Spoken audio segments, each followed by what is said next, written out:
public que j'ai connu. Je n'ai jamais giflé ma femme, ni même tapé mon pied, ni non, des bagages, jamais. Ça fait 20 ans, on est ensemble. Donc je sais de quoi je vous parle. Si je veux que ma femme soit soumise, je suis obligé de l'aimer, comme la Bible dit. Or, aimer sa femme, c'est très profond. Parce que la Bible a fait une analogie entre l'amour qu'on a pour notre femme et l'amour que Christ a pour l'église. Donc, imaginez que l'amour fait partie des commandements. La Bible nous dit dans Matthieu 22-37 que aimez-vous les uns et les autres.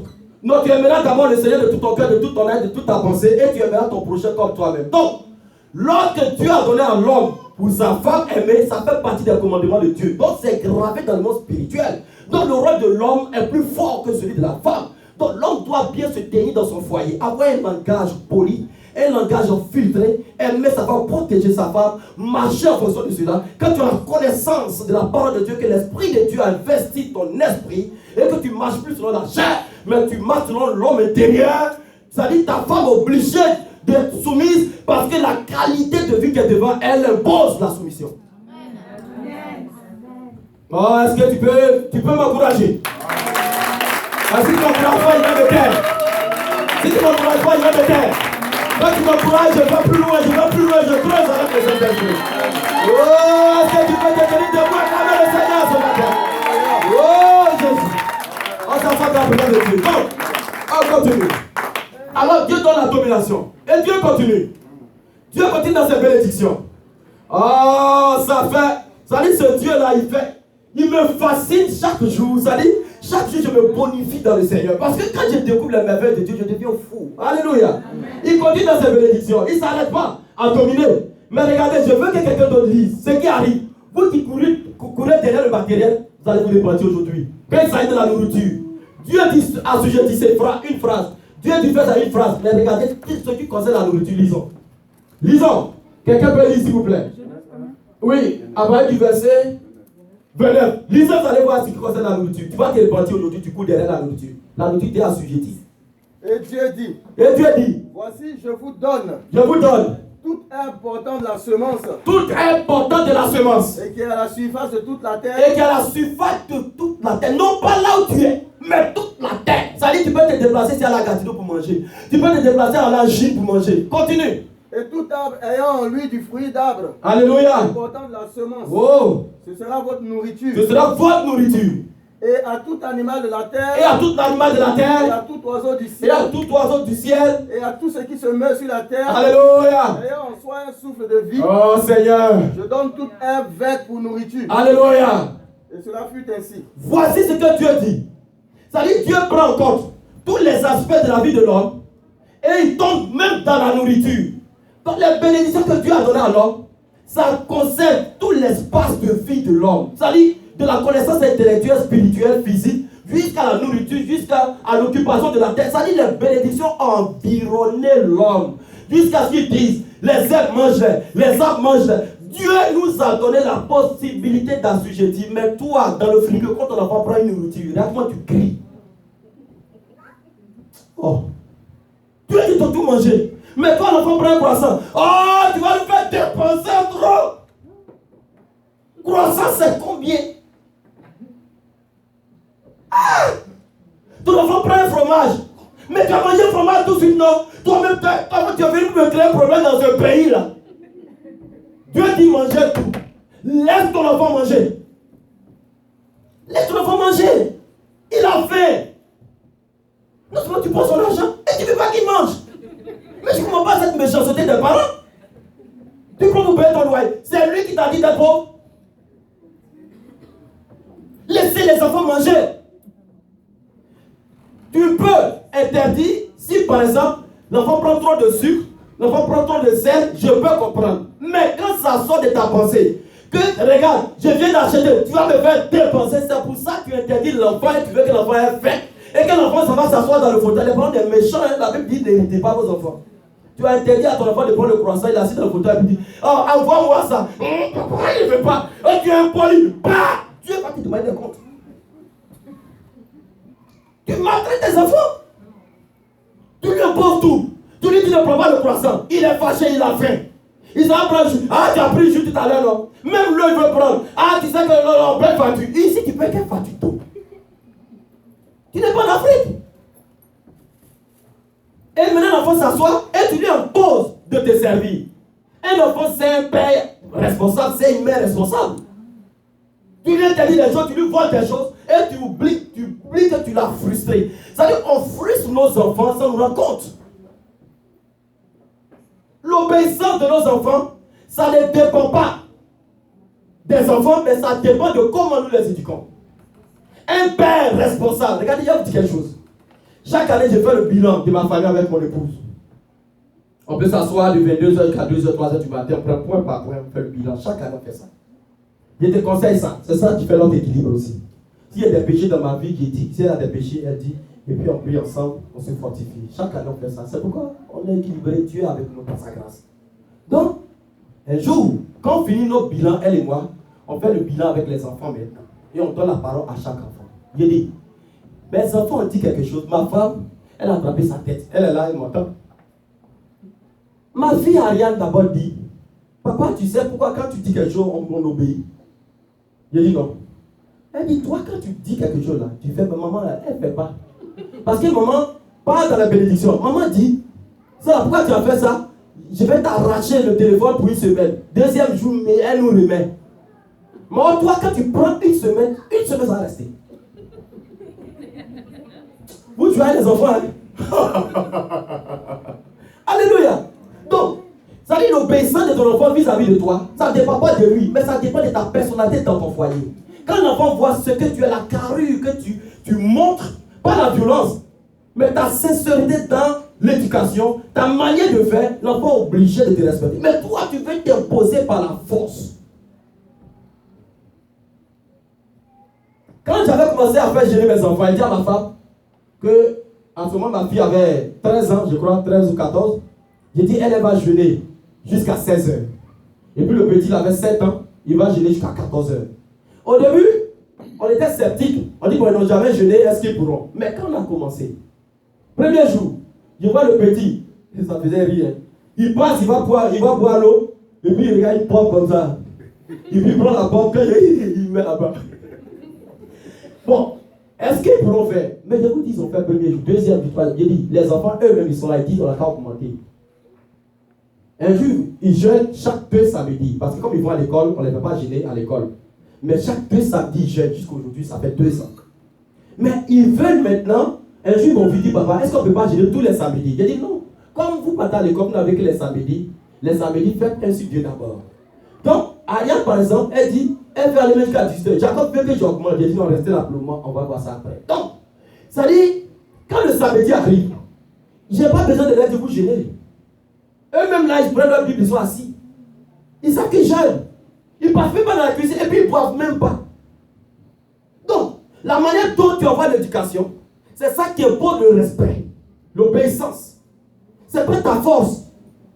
Tu vas corriger ton enfant 1 an, 2 ans, 3 ans, mais je vais te donner un secret que tu ne sais pas. C'est que ton enfant est appelé à grandir. Un jour, tu vas le taper, il va te chicoter devant les gens. Tu seras étonné. Il va te botter le prix, comment dire, cette affaire. Il percute du gauche, du droit, plombage du pied droit, ton enfant. L'enfant de quelqu'un. Il se dit que l'enfant n'a pas là. La femme et l'homme se battent toujours. Elle dit, ce que vous faites, c'est pas bon. Écoutez, ce que vous faites, c'est pas bon. Ce que vous faites, c'est pas bon. Ils ne m'écoutaient pas. Ils étaient plus âgés que moi. Un jour, l'enfant avait 20 ans. Voici la femme qui m'appelle. Ah, le petit va me tuer. Il dit, à quoi? Ça dit, la mère a dit à l'enfant simplement de faire quelque chose. L'enfant dit, c'est comme ça que tu fais que papa te frappe. Toi, tu es qui même? Il a poussé sa main, sa tête a cogné le mur. J'ai dit, mais c'est ce que vous lui avez montré. La violence. Un père qui se lavait avec son enfant. L'enfant était en classe par terre dans l'école de ma fille, on était en Afrique. L'enfant, quand l'instituteur dit de faire des dessins, toujours, excusez-moi d'être adulte, l'enfant fait une boule ici et puis un master en haut. Bon, l'instituteur ne comprenait rien. Un autre jour, envoyez-moi un dessin. L'enfant fait une boule ici, une boule avec un master en haut. Ça attire l'attention du père et de l'instituteur. Donc l'instituteur a convoqué la famille. Vous dites, est-ce que vous l'avez avec vos enfants? Et puis le père dit, oui, mais là, mon fils dit, voici ce dessin. Le père, quoi? Je vais vous dire quelque chose. Vos enfants copient sur ce que vous faites. Ma petite fille, quelquefois, elle avait 2 ans. Je la vois. Elle est là. C'est quoi? Qu'est-ce qu'elle fait? Elle a peut-être imité sa mère dans les poumons. Elle dit à sa mère ne te pommage jamais devant elle. Je vous dis, l'éducation des enfants, c'est profond, c'est trop spirituel. Les mères sont à la maison, elles disent, je suis chez moi. Tu vois, petit qui l'autre vient ici. Avec qui il n'y a pas de soutien-gorge. Tu vois, tes dents là, ça est là. Et puis ton enfant, elle regarde. Quand demain ton enfant va s'habiller pour sortir, hey, c'est quoi ça? C'est toi qui lui as montré par ton impudicité. Alléluia. Ça dit, faisons très attention. Il faut que les pasteurs prêchent à l'église, au corps de Christ. Parce qu'on commet tellement d'erreurs dans l'éducation de nos enfants. Or, ce qui intéresse Dieu, c'est sa bénédiction qui donne à l'homme. Mais frères et sœurs, bénissons nos enfants selon les dimensions de bénédiction que Dieu a données à l'homme. Si Dieu était à ta place pour éduquer ton enfant, c'est comme ça Dieu bénirait. Chaque matin, prends la tête de tes enfants, bénis. Mais vous vous levez toujours en train de reproches. Ton enfant vient de se réveiller, il ne sait pas comment brosser. Mais depuis là, tu fais quoi? Demande-lui, tu as bien dormi. Que Dieu te bénisse. Coucou, les enfants sont traumatisés dans les maisons. L'enfant vient de l'école, première des choses, c'est reproche. Pourquoi ton lacet la traîne comme ça? Mais son lacet, c'est ton enfant. Pour lui montrer. Pourquoi l'enfant va mettre son sac au dos comme ça? Le jour, monsieur, pourquoi ton épaule va s'arracher? Mets ça au dos. Tout ce que les enfants font, on a quelque chose à dire. Je ne comprends pas. Ça dit, c'est quel modèle de parents nous sommes? Des parents reprochent, mais des parents bénédiction, on n'en voit plus. Pourtant, Jacob, dans Genèse 49, Jacob a pris les 12. Il les a bénis un à un, jusqu'à la fin. Et les bénédictions prophétiques de Jacob se sont accomplies. Lisez la vie de Joseph, vous allez voir ces bénédictions. Arrivez à la maison, lisez dans Exode 49, Genèse 49, vous allez voir. Bénissez vos enfants. Prends ton enfant. Ton enfant n'a rien fait, il est assis dans le fauteuil. Viens, dis, mon fils, viens. Et puis commence à bénir, chaque jour bénir. C'est-à-dire, il ne faut jamais que tu tarisses en bénédiction. Sois fécond en bénédiction. Bénis tes enfants. Ce sont tes enfants. Il n'y a pas quelqu'un qui va être que tes enfants. Il n'y a personne qui va bénir tes enfants à ta place. C'est toi qui dois les bénir. Oh. On va terminer tout à l'heure. Et puis Dieu continue. Si Dieu s'était arrêté là, on va dire, mais ok, Dieu est bon, hein? Mais Dieu n'est pas bon. Il est au-delà de la bonté. Dans le deuxième texte qu'on a lu, Dieu crée tout le confort de l'homme. C'est-à-dire Exode 2, Genèse 2, c'est que le pasteur a lu. Dieu a créé tout ce confort, il a béni l'homme. C'est-à-dire bénédiction plurielle, pluridimensionnelle à tous les niveaux. Mais Dieu ne s'arrête pas là. Dieu va en Éden, créer maintenant un jardin. Éden, vous savez ce que ça signifie? Ça signifie délice. Ça dit un séjour agréable, confortable. Voilà ce que Dieu fait pour l'homme. Et dans Genèse 2,15, quand Dieu finit de créer le jardin, la Bible dit, ça dit Dieu a mis tous les arbres qui sont beaux à voir et à manger. Et puis Dieu fait quoi? Dieu irrigue le sous-sol d'Éden en voyant un fleuve qui se divise en 4 branches pour irriguer le sous-sol de l'Éden. Comment tu irrigues la vie de ton enfant? Là où ton enfant est, comment tu irrigues? Dieu ne voulait pas que son enfant reste en Éden dans la sécheresse. Il a irrigué. Il a fait venir un fleuve. Tu dois faire venir des fleuves d'eau dans la vie de ton enfant. Ton enfant reflète ton image. Pourtant, que ton enfant réussit, son nom partout, quand on dit non, telle personne, directeur ou je ne sais pas, d'entreprise, c'est mon enfant. Pourtant, si on fouille ce que tu as fait à cet enfant-là, il va te régner. Et il est ta fierté aujourd'hui. Et puis tu es fier. Et il t'envoie l'argent, tu es content. Le jour où il ne t'envoie pas, tu l'insultes. Pourtant, tu l'as maltraité. Il y a des familles où il y a des parents qui mangent. Certaines choses, les enfants, on leur parle. C'est-à-dire, ils mangent copieusement et les enfants là, ils ont un pain dur. Ah, du beurre. Non, les enfants là, un enfant ne doit pas manger beaucoup de viande. Je vous dis des choses réelles. Oh, Jésus, fais-nous grâce. Donc Dieu, il crée le jardin d'Éden. Il met l'homme dans un confort, dans des délices, un séjour plein de charme, un état de bonheur parfait. C'est l'Éden. Et Dieu configure le jardin en mettant des arbres beaux à voir, bons à manger. Il faut que tu fasses pour tes enfants des choses belles à voir et des choses bonnes à manger.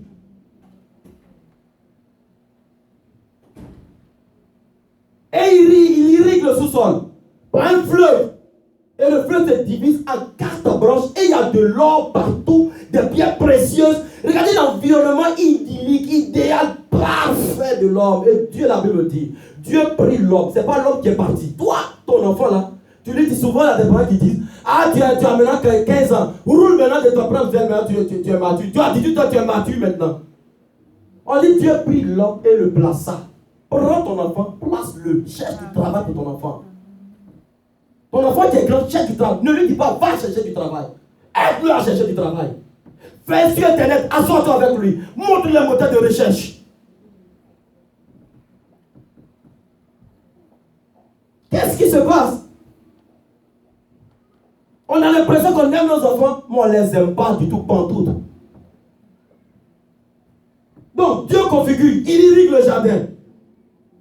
Et maintenant, c'est arrivé à là. Quand Dieu a créé toutes les conditions agréables, extraordinaires dans le jardin d'Éden, c'est là maintenant Dieu a commencé à donner une ordonnance. Dieu a commencé à donner une interdiction. C'est-à-dire, avant de mettre des lois dans ta maison, là, fais d'abord ta part, crée ce qui est agréable d'abord, et puis tu commences à mettre des restrictions. Tu ne fais rien et tu commences par des restrictions. Dieu crée les règles, il donne à l'homme. Dieu fait tout, il crée maintenant le jardin d'Éden. Et c'est dans le jardin d'Éden, Dieu parle à l'homme pour dire, ce table-là maintenant, tu ne le mangeras pas. Pourquoi?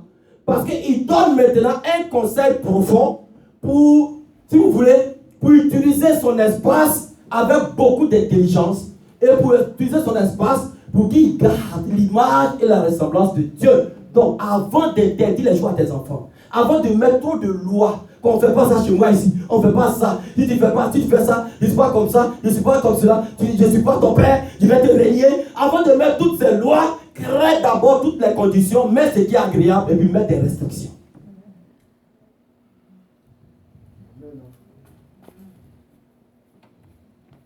Alléluia. Donc, je vois le peuple devient très sage. Oh, j'aime le Seigneur. Qui aime le Seigneur? Alléluia, acclame le Seigneur. Donc, frères et sœurs, Dieu met une ordonnance après avoir créé une condition extrêmement agréable pour l'homme. Dieu savait qu'en créant l'homme, en soufflant, parce que Dieu n'a pas attendu des jours et des jours, des années pour souffler le souffle de vie. Il a créé l'homme, il a soufflé. Donc, quand nos enfants naissent, on n'attend pas des jours et des années pour leur inculquer l'éducation spirituelle. Immédiatement, l'éducation spirituelle qu'on donne à nos enfants, c'est le souffle de vie qu'on leur donne sur terre pour avoir le ciel. Donc, commence par là. Crée les conditions. Au fur et à mesure, épargne. Moi, j'étais dans mon pays d'origine. Mon épouse et moi voulons épargner pour notre enfant. Mon neveu dit, c'est quelle comédie ça? Tu es devenu maintenant blanc ou bien? Tu aimes toi mettre ton propre argent. Tu vas mettre de côté pour ton enfant. Il dit, moi, regarde pas quelqu'un comme ça. Si tu n'épargnes pas pour ton enfant, tous les jours dans tes dépenses, tu vas faire quoi? Tu vas tirer dans ta poche pour le faire. Et quand tu n'arrives pas à l'enfant, l'enfant t'énerve, tu dis l'enfant devient une charge. Mais si tu avais commencé à épargner pour ton enfant depuis dans le ventre, quand vos enfants, quand vous êtes enceinte en femme, ou bien quand vous avez le projet même d'enfanter, vous priez, commencez à épargner. Ton enfant va naître 9 mois, tu as déjà 1000, 2000 $ dans le compte. Dieu parle avant que l'homme n'arrive. L'enfant de Dieu doit être nanti de sagesse. La Bible dit la sagesse pique dans la rue. Donc, une bonne éducation prend en compte aussi la correction. Donc dans le jardin d'Éden, Dieu dit, si tu manges ça, tu vas mourir. Donc c'est là que Dieu commence maintenant à donner à l'homme des interdictions. Et là, Dieu dit maintenant que de ne pas épargner la verge à l'enfant parce qu'il ne mourra pas, dans Proverbe 23, 13. Donc, lorsque, ça je parle aux pères et aux mères qui ont tout fait pour les enfants. Ce que je veux dire, si tu n'as pas encore fait pour ton enfant, tu n'es pas dedans. Proverbe 23, 13 là. Tu corriges ton enfant quand tu as tout créé. Donc vous qui avez tout fait, vous pouvez prendre la verge. Mais toi tu n'as pas encore tout fait. Si tu prends la verge, Dieu va prendre la verge contre toi. Parce qu'on frappe les enfants avant de créer les conditions. Mais créons les conditions, quand l'enfant maintenant agit mal, on est capable maintenant de corriger l'enfant. Parce que Dieu dit dans Proverbe 23, 13 que n'épargne pas la verge à l'enfant parce qu'il ne mourra pas. Donc de temps en temps, quand tu as tout créé, tout le confort est là, et que tu vois que ton enfant utilise mal le confort, de temps en temps, tu le regardes du haut en bas et puis tu l'inclines un peu, il bec sur la fesse. Alléluia. Là, tu as le droit de le faire. Pourquoi? Parce que tu as tout créé. Mais tu bouffes son argent. Tu ne t'occupes même pas de lui. Tu jettes ton enfant chez le voisin, boum. La voisine aussi t'envoie après, bing. Tu vois ton enfant de ping-pong, boum. L'enfant est là-bas, tu l'envoies, boum, bing. Et puis toi, maintenant tu veux lui poser des choses. Répentez-vous, parents. Donc, la correction n'est pas seulement le bâton, mais aussi le redressement dans la douceur. Corriger l'enfant, ce n'est pas seulement la verge. Corriger l'enfant, c'est lui dire aussi les mauvaises manières de faire. C'est aussi la correction. Quand tu fais un devoir, puis on dit l'enseignant va corriger. L'enseignant vient avec la verge. L'enseignant est en train de voir les fautes que tu as faites. Donc, dans ta famille, corriger l'enfant aussi, c'est de voir les fautes et redresser par la prière, redresser par des requêtes à l'Éternel. Prends ton enfant. Telle chose-là, tu as mal fait. Je pense que ça continue, ça ne change pas. Prends un moment de jeûne avec moi. On va prier, on va demander la grâce de Dieu. Il y a plus de parents tout dans les familles. Vous cognez les enfants. Non, moi je suis un Africain.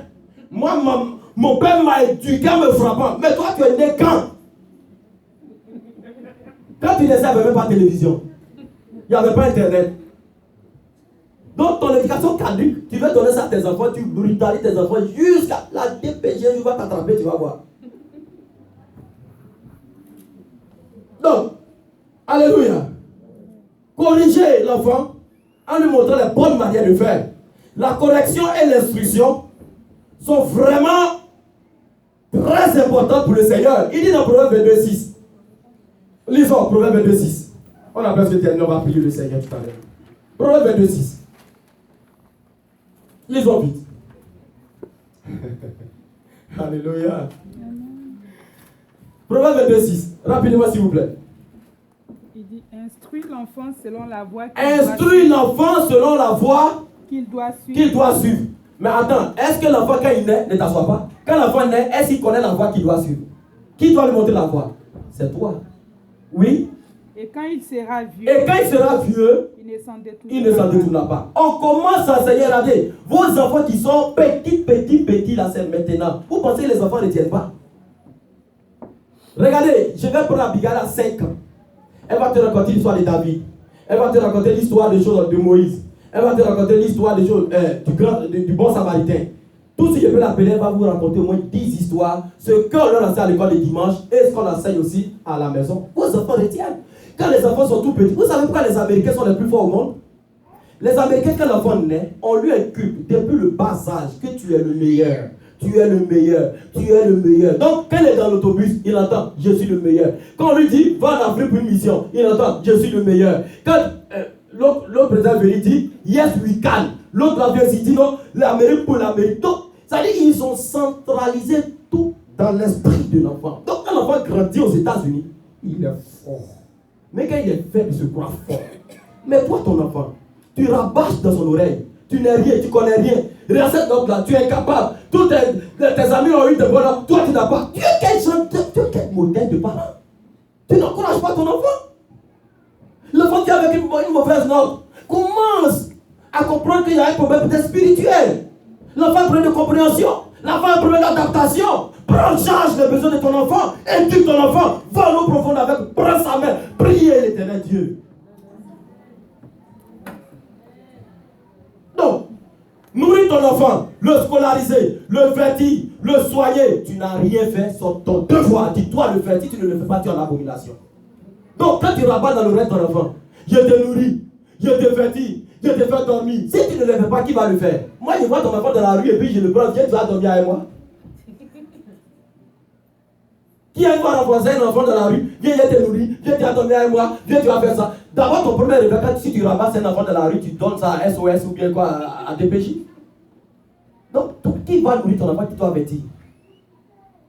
Donc, toi qui penses, parents, vous qui pensez que nourrir votre enfant, le vêtir, le scolariser, le soigner, vous avez trop fait, je vais vous dire, c'est A, B, C, D de l'école que tu viens de faire. Tu n'as rien fait quand tu fais ça. Donc, à partir de maintenant, là, reconfigurez votre mentalité. Ça veut dire enlever de votre tête que vous faites trop d'efforts en nourrissant, en faisant tant, c'est rien. Un parent normal le ferait. Je dis normal, le ferait. Frères et sœurs, Dieu veut que tu partes au-delà de ce que tu fais, de ce que tu penses pour ton enfant. Dieu a un besoin sérieux de salut pour l'homme. Donc toi aussi, un besoin sérieux du salut pour ton enfant. C'est pourquoi installez des cellules de prière chez vous. Priez avec vos enfants. Ne priez pas pour vos enfants, mais priez avec eux. Il y a une nuance. Priez avec vos enfants. Montrez-leur la voie de l'esprit. Faites réciter des versets bibliques. Même s'ils ont 2 ans, 3 ans, ils ont l'usage de la parole. Dites Seigneur, Seigneur, Jésus, tu es bon, répète ça au moins 2 jours, 3 jours avec lui. Dis-lui de reprendre, l'enfant va te reprendre. Éduquez vos enfants. Allez dans le profond. Aimons nos enfants. Aimons-les à tel enseigne que l'enfant retrouve un réconfort dans l'homme. Pourquoi toi tu pries, tu dis au Seigneur, donne-moi la force, donne-moi temps, donne-moi temps. Mais ton enfant va chercher la force. Où? C'est en toi. Un enfant, Noël arrive. Vous savez, l'église évangélique, on ne fait pas Noël. Ok. Mais c'est devenu quelque chose que le monde entier fait. Noël arrive, tu vas acheter un cadeau pour ton enfant. Ton enfant te regarde, il dit, papa, il veut bateau. Mais toi-même, vélo, même quand tu regardes, tu passes. Mais lui, il veut bateau. Il voit le prix d'un bateau. Papa, je veux avion. Ça, quand l'enfant te voit, pour lui, tu es capable de tout faire. Hein. Ils sont sérieux. Et puis, c'est pas qu'il veut bateau jouer. Hein. Il veut bateau, il veut être sur Saint-Laurent. Pinasse. Donc, toi, tu penses jouer, il ne veut pas jouer. Et il dit, voilà, je veux avion comme ça. Mais pas, tu as assez jouer pour lui donner. Lui, il veut avion pour être dans les airs. Pour lui, tu es capable de tout faire. Donc, montre à tes enfants la voie. Que tes enfants trouvent en toi quelqu'un qui perce véritablement spirituellement. Quelqu'un qui aime. Ça dit, ça m'étonne et ça me fait très mal de voir des familles aimer les enfants des autres plus que leurs propres enfants. C'est incroyable. Aime tes enfants, aime les autres qui viennent au même titre. Et même, je te dirais, aime même tes enfants au-delà. Ce sont tes enfants. Il y a des familles, quand des enfants arrivent, il y a la nourriture, ils donnent aux autres et puis les enfants ne mangent pas. Ils ont faim. Mais au même, sois équitable. Nourris les enfants des autres, nourris tes enfants. Non, l'hospitalité. Donc tu mets tes enfants des autres sur le lit, puis tes enfants dorment sur le plancher. Le matin, ils sont battus partout. Tu dis c'est sorcier qui les attaque. Quel sorcier? Soyez équitable. Dieu veut déjà équilibrer. Équilibré. Sois équilibré dans tout ce que tu fais en tant qu'enfant de Dieu. Éduque tes enfants, aime-les. Que tes enfants trouvent leur confort. Quand ils sont à l'école, ils ont trop de combats. Ils ont trop de combats à l'école. Ils ont de mauvaises notes. Ils ont été insultés. Ils ont été, je ne sais pas. On les a maltraités. Quand ils viennent à la maison, ils veulent leur confort. Mais ils viennent trouver un père rigide, une mère vraiment jézabélisée. Les enfants veulent leur confort. Les matins, ma femme fait quelque chose qui me plaît tellement, je la félicite. Ma femme, si elle se lève la nuit pour aller uriner, elle va rentrer dans les chambres. Moi, je ne fais même pas ça. Elle va dans les chambres pour aller voir si les enfants sont bien, ils sont corrects. Souvent, tu vois, en hiver, là, elle ne prend pas une main ici, elle regarde. Un jour, on dormait, et puis elle regarde la petite, et puis elle sourit. Tape dans la vie, pourquoi tu souris? Non, je la regarde. Ah! Vous en moi? Demain, à 4 il y a le travail. Aide tes enfants. Soit avec tes enfants, achète de bonnes choses pour leur donner. Vêtis bien tes enfants, s'il te plaît. Vêtis bien, achète des chaussures pour leur donner. Achète des habits. pour leur donner. Ça dit personne ne le fera. Tes enfants viennent avec des choses du dehors et tu dis va rembourser, mais tu ne lui donnes pas. C'est vrai que moi je suis contre. Je suis l'un des pasteurs, je suis contre les jouets. Beaucoup de jouets à la maison. Non, je suis contre ça. Tu arrives chez moi à la maison, tu ne vas pas trouver de jouets comme ça. Parce que quand les enfants sont trop dans le jeu, ils perdent de vue des Xbox. Il est là, il n'étudie plus. Donc moi je n'achète pas ça. Mais ma petite fille, elle a un petit iPod simple. Souvent fait des petites recherches, mon cher temps. On bloque, et mon petit a une petite tablette. On achète à $80. On bloque les deux du lundi au vendredi, on leur donne samedi. Ils n'ont pas droit à ça. Et eux-mêmes, quand c'est dimanche soir net, tu vas voir, papa, voilà ça, il dépose sur la table. Maman, voilà ça, il dépose sur la table. Ils n'ont pas droit à ça la semaine, mais ils ont droit simplement à ça samedi et dimanche soir, ils rendent ça. Mes enfants, vos enfants ne sont pas là pour jouer, vos enfants sont là pour avoir la vie éternelle. Plus tes enfants sont dans le jeu, ils banalisent Dieu.